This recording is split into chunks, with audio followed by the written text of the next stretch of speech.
Everyone, welcome to study with Chitralekha.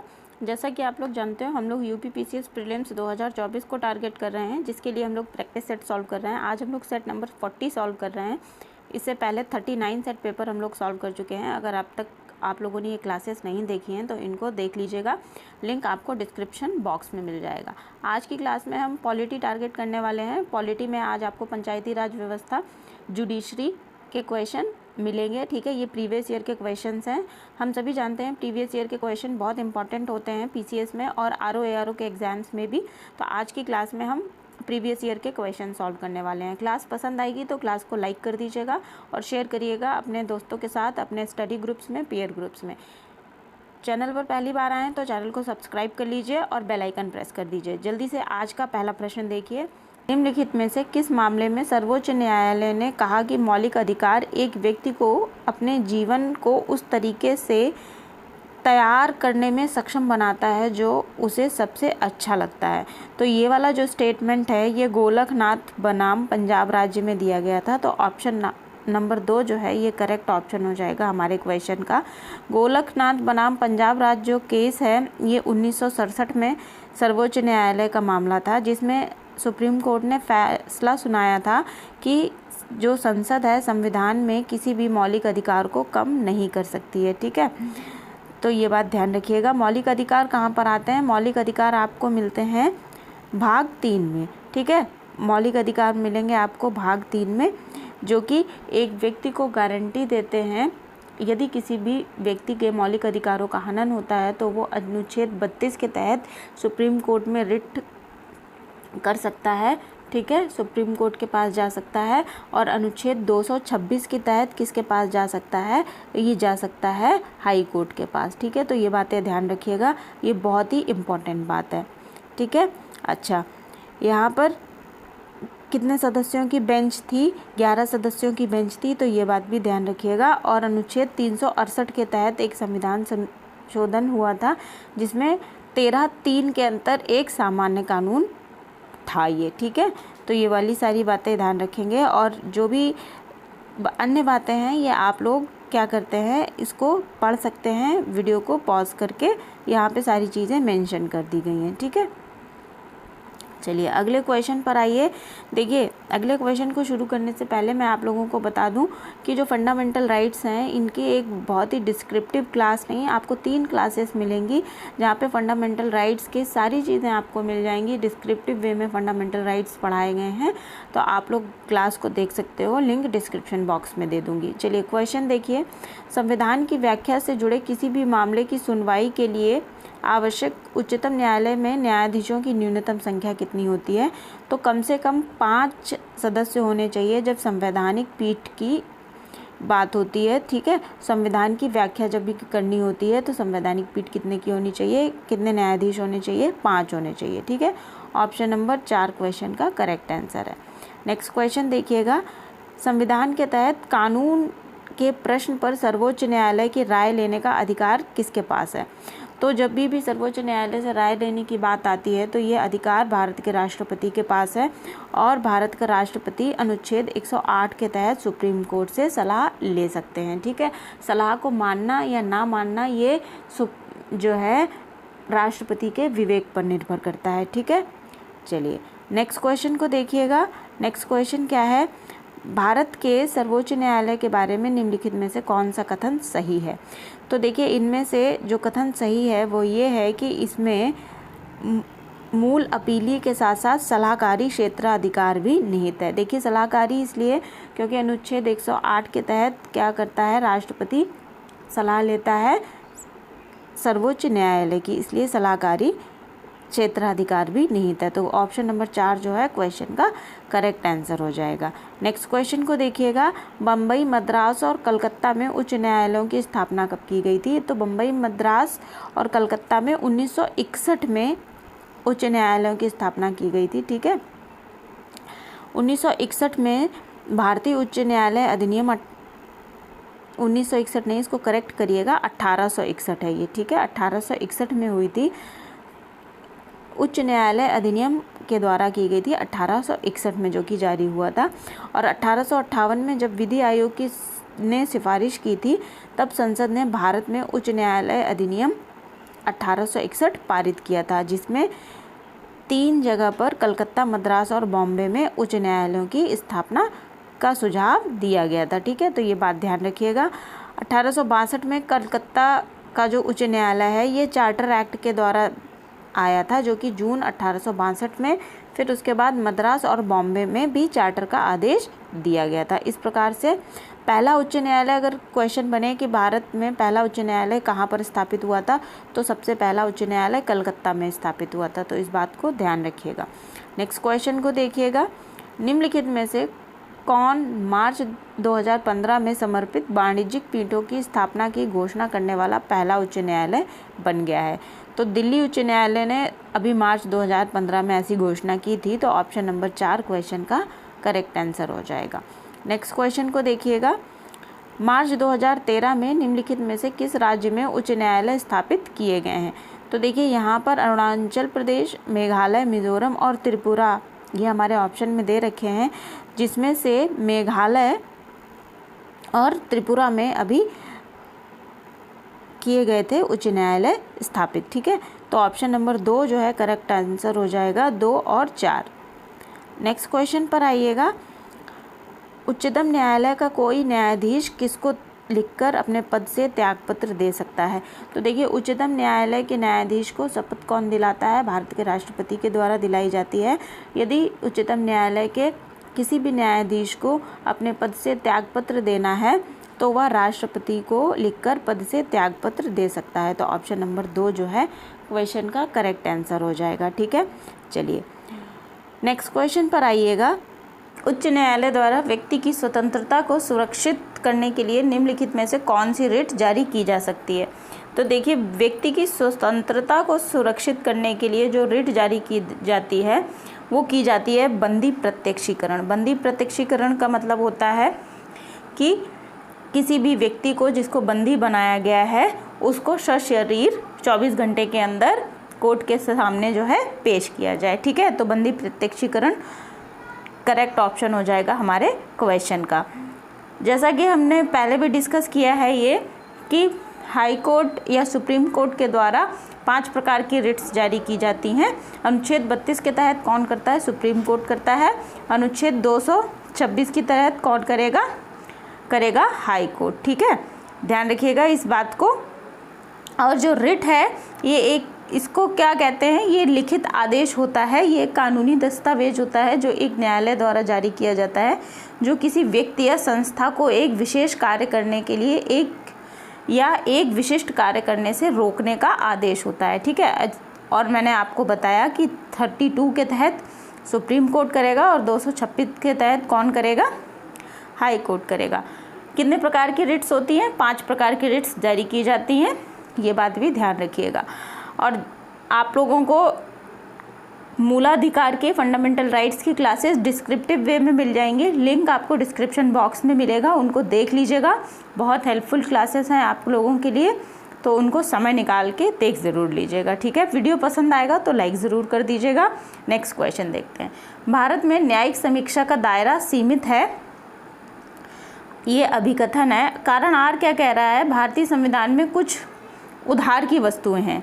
ठीक है, तो हमारी दोनों ही बातें सही हैं। अभिकथन भी सही है कि भारत में न्यायिक समीक्षा का जो दायरा है ये सीमित है, जुडिशियल रिव्यू का दायरा सीमित है। और भारत में जो कुछ वस्तुएं हैं ये उधार ली गई हैं। बहुत अलग अलग देशों के संविधान पढ़े गए थे, उनके द्वारा संविधान सभा ने फिर प्रारूप तैयार किया, तब हमारा संविधान बनकर के तैयार हुआ। तो दोनों ही कथन और कारण अपनी अपनी जगह पर सही हैं, लेकिन ये एक दूसरे को व्याख्यायित नहीं करते हैं। मतलब जो कारण आर है ये एक ही व्याख्या नहीं करता है। तो हमारे क्वेश्चन का जो आंसर बनेगा ये बनेगा ऑप्शन नंबर 2। दोनों ए और आर सही है, लेकिन आर ए का सही स्पष्टीकरण नहीं है। ठीक है, तो ऑप्शन नंबर 2 करेक्ट आंसर हो जाएगा। नेक्स्ट क्वेश्चन पर आइएगा। समलैंगिकता के संदर्भ में सर्वोच्च न्यायालय का निर्णय निम्नलिखित में से किससे संबंधित है? तो आईपीसी की धारा 377 से संबंधित है। ऑप्शन नंबर 1 क्वेश्चन का करेक्ट आंसर हो जाएगा। नेक्स्ट क्वेश्चन देखिएगा। भारतीय न्यायिक प्रणाली में जनहित याचिका की शुरुआत के समय भारत के मुख्य न्यायाधीश कौन थे? तो जब PIL, जिसे पब्लिक इंटरेस्ट लिटिगेशन, जिसे कि जनहित याचिका कहते हैं, जब इसकी शुरुआत हुई तो जो मुख्य न्यायाधीश थे सुप्रीम कोर्ट के, ये थे PN भगवती। ठीक है, ऑप्शन नंबर 3 करेक्ट ऑप्शन हो जाएगा, PN भगवती। नेक्स्ट क्वेश्चन को देखिएगा। अब यहाँ पे अभिकथन देखिएगा। भारत के सर्वोच्च न्यायालय के पास केंद्रीय कानूनों की संवैधानिक वैधता के बारे में विशिष्ट क्षेत्राधिकार है। सर्वोच्च न्यायालय भारतीय संविधान का संरक्षक है। यहाँ पर अभिकथन जो है ये गलत है। ये चूँकि भारत के सर्वोच्च न्यायालय के पास केंद्रीय कानूनों की संवैधानिक वैधता के बारे में विशेष क्षेत्राधिकार है, विशेष क्षेत्राधिकार नहीं है, तो अभिकथन गलत है। लेकिन जो कारण आर है ये कह रहा है कि सर्वोच्च न्यायालय भारतीय संविधान का संरक्षण है, वो इस प्रकार से कि जब भी बात आती है जुडिशियल रिव्यू की, तो सर्वोच्च न्यायालय के पास जुडिशियल रिव्यू की शक्ति है जो कि इसे संविधान का संरक्षण करने की शक्ति देती है। ठीक है, तो कथन ए गलत है जबकि कारण आर सही है। तो हमारे क्वेश्चन का जो आंसर हो जाएगा ये हो जाएगा ऑप्शन नंबर 4, ए असत्य है लेकिन आर सत्य है। ठीक है, ऑप्शन नंबर 4 करेक्ट ऑप्शन है। नेक्स्ट क्वेश्चन पर आइएगा। कार्यवाहक न्यायाधीशों की नियुक्ति किसमें की जाती है? तो कार्यवाहक न्यायाधीश जो होते हैं इनकी नियुक्ति सर्वोच्च न्यायालय और उच्च न्यायालय में की जाती है। तो ऑप्शन नंबर 4, 1 और 3 दोनों हमारे क्वेश्चन का करेक्ट आंसर हो जाएगा। जब एक कार्यवाहक न्यायाधीश अपने पद पर कब तक रहता है? जब तक कि वहाँ पर जो स्थायी न्यायाधीश के पद की पूर्ति है किसी के द्वारा कर नहीं दी जाती है। ठीक है, और कार्यवाहक जो न्यायाधीश है इसकी नियुक्ति कौन से अनुच्छेद के अंतर्गत की जाती है? बहुत इंपॉर्टेंट अनुच्छेद है, अनुच्छेद 126 के अंतर्गत की जाती है। ठीक है,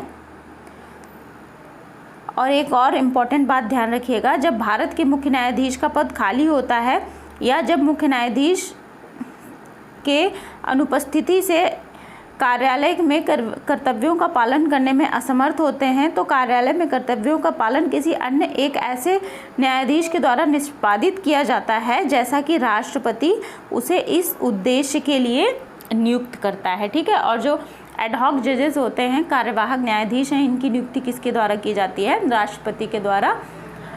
जो सुप्रीम कोर्ट के न्यायाधीश होते हैं उनकी सलाह पर। ठीक है, CJI की सलाह पर। नेक्स्ट क्वेश्चन को देखिएगा। वह कौन सी शर्त है जिस पर सुप्रीम कोर्ट अनुच्छेद 32 के तहत राहत देने से इनकार कर सकता है? तो देखिए, अनुच्छेद 32 के तहत सुप्रीम कोर्ट रिट्स जारी करता है। हम लोग देख चुके हैं 5 प्रकार की रिट्स जारी करता है। जब किसी भी व्यक्ति के मूल अधिकारों का हनन होता है तब अनुच्छेद 32 के तहत सुप्रीम कोर्ट रिट्स जारी करता है। तो जब किसी व्यक्ति के मूलाधिकार का हनन नहीं होता है तब अनुच्छेद 32 के तहत सुप्रीम कोर्ट रिट जारी करने से इनकार कर सकता है। तो ऑप्शन नंबर 3 की कोई मौलिक अधिकार का उल्लंघन नहीं किया गया है, ये वाला क्वेश्चन का करेक्ट ऑप्शन है। ठीक है, जब किसी व्यक्ति के मूल अधिकार का हनन ही नहीं हुआ है तो सुप्रीम कोर्ट रिट क्यों जारी करेगा? तो ये बात ध्यान रखिएगा, ऑप्शन नंबर 3 क्वेश्चन का करेक्ट आंसर है। अब देखिएगा, यहाँ पर आपके पास 2 सूची हैं। ठीक है, एक तरफ समिति दे रखी है, दूसरी तरफ नियुक्ति का वर्ष दे रखा है। बहुत ही इंपॉर्टेंट सूची है और बहुत ही इंपॉर्टेंट क्वेश्चन भी है ये, तो इसको बहुत अच्छे से ध्यान रखिएगा। इस तरीके के क्वेश्चन अक्सर बनते हैं और ये बेसिक क्वेश्चन है बिल्कुल। किसका? नगर निकाय और पंचायत समिति जो है जहाँ से हमारा शुरू होता है, वैसे ये पंचायत समिति का क्वेश्चन है, ग्राम पंचायत से जुड़ा हुआ क्वेश्चन है, क्योंकि बलवंत राय मेहता समिति जो है इन्हीं की अनुशंसा पर ग्राम पंचायतों का गठन किया गया था। ठीक है, तो बलवंत राय मेहता समिति का गठन कब हुआ था? 1957 में। ठीक है, पहली समिति थी ये। उसके बाद अशोक मेहता समिति का गठन हुआ 1977 में, LM सिंघवी समिति का गठन हुआ 1986 में और PK थुंगन समिति जो है 1988 में गठित की गई थी। बलवंत राय मेहता समिति जो है ग्राम पंचायतों के लिए पहली समिति थी। इन्होंने त्रिस्तरीय पंचायती राज लागू करने की अनुशंसा की थी। ठीक है, ये बात ध्यान रखिएगा। नेक्स्ट क्वेश्चन पर आएंगे। पंचायती राज पर निम्न समितियों पर विचार कीजिए और इन्हें कालानुक्रम में व्यवस्थित कीजिए। तो देखिए, अभी हमने ये क्वेश्चन ऊपर किया, सबसे पहले बलवंत राय मेहता समिति गठित हुई थी, ठीक है, तो 3 जो है सबसे पहले आ जाएगा। उसके बाद अशोक मेहता समिति आई, फिर उसके बाद GV.K. राव समिति आई, तो 4 को डाल दीजिए तीसरे नंबर पे। उसके बाद जो हमारे पास बचा वो है LM सिंघवी समिति, तो ये 2 पर है। 3 1 4 2 हमारा कूट बनेगा, तो ये वाला ऑप्शन कहाँ पर मिलेगा आपको, ये मिलेगा ऑप्शन नंबर 2 करेक्ट आंसर हो जाएगा हमारे क्वेश्चन का। अभी हम ऊपर डिस्कस कर ही चुके हैं कि बलवंत राय मेहता समिति 1957 में, अशोक मेहता 1977 में, GV.K. राव 1985 में आई, और LM सिंघवी समिति जो थी ये कब आई, 1986 में आई। बलवंत राय मेहता समिति जो है इसके अध्यक्ष कौन थे, बलवंत राय मेहता थे। इन्होंने 1957 में अपनी रिपोर्ट प्रस्तुत की थी, जिसमें इन्होंने लोकतांत्रिक विकेंद्रीकरण के लिए महत्वपूर्ण क्या की थी, सिफारिशें की थी, अनुशंसाएं की थी, ठीक है। और जो पंचायती राज व्यवस्था लागू की गई ये लोकतांत्रिक शक्ति का विकेंद्रीकरण करने के लिए ही लागू भी की गई थी, ठीक है। इसमें इन्होंने कहा था कि निकायों के और संसाधनों के और शक्तियों का हस्तांतरण सुनिश्चित किया जाए, ठीक है। जिला कलेक्टर जो हैं ये जिला परिषद के अध्यक्ष होंगे। त्रिस्तरीय पंचायती राज व्यवस्था की इन्होंने अनुशंसा की थी, जिसमें ग्राम स्तर पर ग्राम पंचायत, ठीक है, ये प्रत्यक्ष चुनाव होते हैं, जो प्रधान गांव के चुने जाते हैं उसकी बात हो रही है। ब्लॉक स्तर पर पंचायत समिति और जिला स्तर पर जिला परिषद, ये अप्रत्यक्ष चुनाव द्वारा होता है, ठीक है। सारी बातें ध्यान रखिएगा, यहाँ से क्वेश्चन बनते हैं। नेक्स्ट क्वेश्चन पर आइएगा। निम्नलिखित में से किस स्थान पर भारत में प्रथम नगर निगम स्थापित किया गया था। तो भारत में प्रथम नगर निगम जो है स्थापित किया गया था सबसे पहले मद्रास में। ऑप्शन नंबर 2 क्वेश्चन का करेक्ट आंसर हो जाएगा। कब हुई थी इसकी स्थापना, 1687 में हुई थी, ये बात भी ध्यान रखिएगा, ठीक है। चेन्नई नगर निगम आधिकारिक तौर पर अभी इसका नाम है, जिसे पहले मद्रास नगर निगम के रूप में जाना जाता था, ठीक है। और 29 सितंबर 1688 को किंग जेम्स द्वितीय के द्वारा 30 दिसंबर 1687 में एक रॉयल चार्टर के तहत मद्रास के नगर निगम का उद्घाटन किया गया था, और ये ग्रेट ब्रिटेन के बाहर राष्ट्रमंडल राष्ट्रों का सबसे पुराना नगर पालिका निकाय है, ये भी ध्यान रखिएगा, ठीक है। और यहाँ इसका नेतृत्व कौन करता है, मेयर करता है, और जहाँ पर कितने हैं, 200 से अधिक पार्षद हैं, तो ये सारी बातें ध्यान रखिएगा।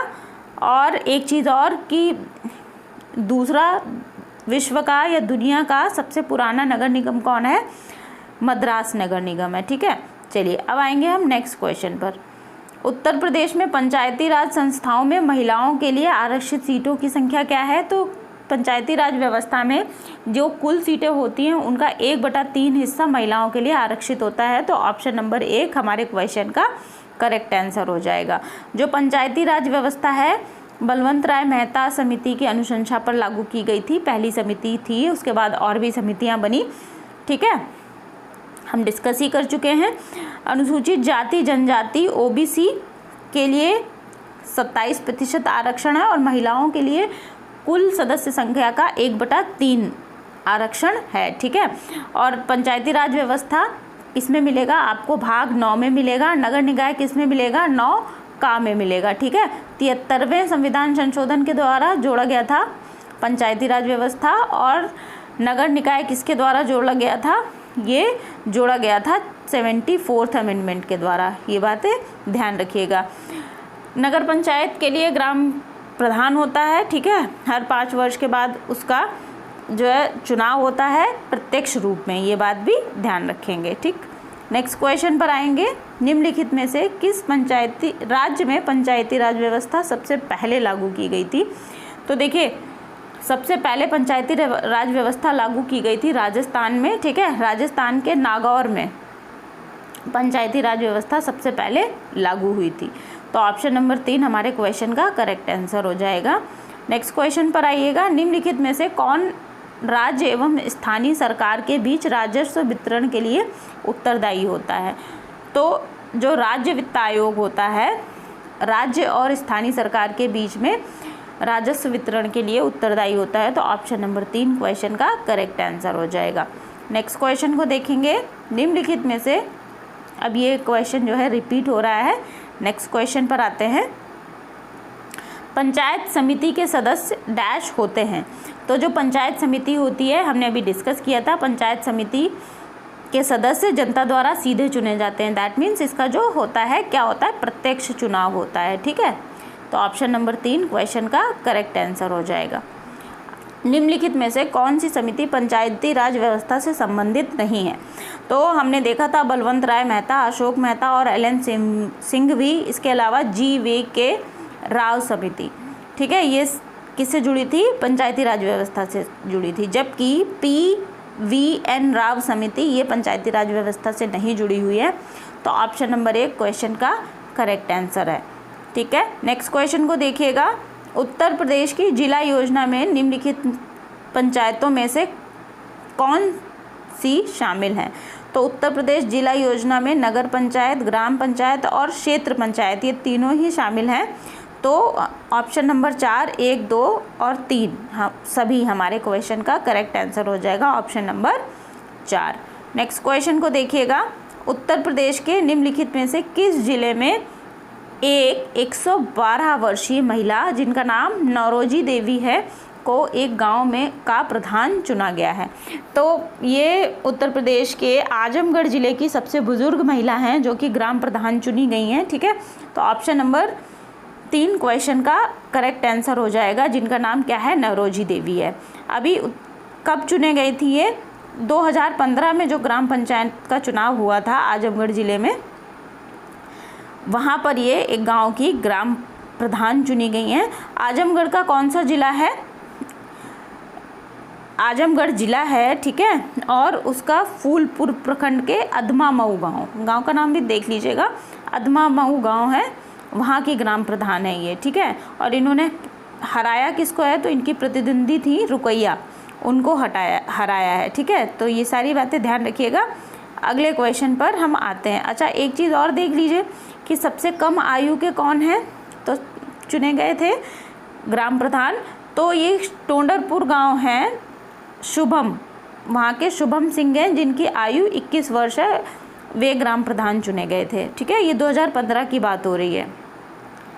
नेक्स्ट क्वेश्चन को देखिएगा। निम्नलिखित में से कौन पंचायतों की संरचना के संदर्भ में या संबंध में प्रावधान करने के लिए अधिकृत है? तो देखिए, पंचायतों की संरचना में जो चेंज कर सकता है, प्रावधान करने के लिए अधिकृत है, वो है राज्य विधानमंडल। राज्य विधानमंडल के द्वारा ही पंचायतों की जो संरचना होती है उसमें बदलाव किया जा सकता है। तो ऑप्शन नंबर 2 हमारे क्वेश्चन का करेक्ट आंसर हो जाएगा। और राज्य विधानमंडल का प्रमुख कौन होता है? राज्य विधानसभा का प्रमुख कौन होता है? ये होता है विधानसभा अध्यक्ष, अगर उसकी बात करें। और जिस तरीके से केंद्र में सदन का नेता होता है, ठीक है, उसी तरीके से राज्य विधानसभा में भी सदन का नेता होता है। तो ये सारी बातें ध्यान रखिएगा। नेक्स्ट क्वेश्चन पर आते हैं। पंचायत चुनाव में अनुसूचित जाति की सीटों का आरक्षण निम्नलिखित में से कौन से राज्य पर लागू नहीं होगा? तो देखिए, अरुणाचल प्रदेश में ये लागू नहीं होगा। तो ऑप्शन नंबर 3 हमारे क्वेश्चन का करेक्ट आंसर हो जाएगा। अनुसूचित जाति के लिए जो भी आरक्षण पूरे देश में लगता है, लेकिन अरुणाचल प्रदेश में नहीं लगेगा ये। ठीक है, नेक्स्ट क्वेश्चन पर आइएगा। भारत में पंचायती राज के वास्तुकार के रूप में किसे जाना जाता है? तो बलवंत राय मेहता, ऑप्शन नंबर 3 क्वेश्चन का करेक्ट आंसर हो जाएगा। ठीक है, नेक्स्ट क्वेश्चन को देखते हैं। पंचायती राज व्यवस्था को किस लिए अपनाया गया? तो शक्ति का विकेंद्रीकरण करने के लिए, लोकतंत्र की शक्ति का विकेंद्रीकरण करने के लिए। ऑप्शन नंबर 2 करेक्ट ऑप्शन है। नेक्स्ट क्वेश्चन पर आते हैं। भारतीय संविधान में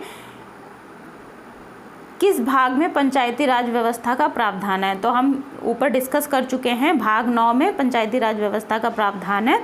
ठीक है, और 9 में नगर निकाय से संबंधित प्रावधान किए गए हैं। अनुच्छेद कहाँ से कहाँ तक? अनुच्छेद 243 से 243, ये इसको करेक्ट कर लीजिएगा। ठीक है, 243 ZJ है। ठीक है, जे से ZO तक, ये ध्यान रखिएगा। और कब कौन से संविधान संशोधन के द्वारा जोड़ा गया था? 73 में। हम ऊपर ये सारी बातें डिस्कस कर चुके हैं। 1992 में आया था ये। और कौन सी अनुसूचियाँ जोड़ी गई थी? तो अनुसूची 11 जोड़ी गई थी, 29 विषय जोड़े गए थे। ठीक है, ये सारी बातें ध्यान रखेंगे। अब हम आते हैं अगले क्वेश्चन पर। ये भी हम डिस्कस कर चुके हैं, त्रिस्तरीय पंचायत व्यवस्था। इसके बाद क्वेश्चन आज हम यहीं समाप्त करते हैं। ठीक है, आज की क्लास आप लोगों को कैसी लगी ये मुझे कमेंट सेक्शन में बताइएगा। अगर क्लास पसंद आई है तो क्लास को लाइक कर दीजिएगा और शेयर भी कर दीजिएगा वीडियो को अपने स्टडी ग्रुप्स में, पीयर ग्रुप्स में। चैनल पर पहली बार आए तो चैनल को सब्सक्राइब कर लीजिए। पढ़ते रहिए। बहुत बहुत शुभकामनाओं के साथ मिलते हैं अगली क्लास में। Thank you everyone.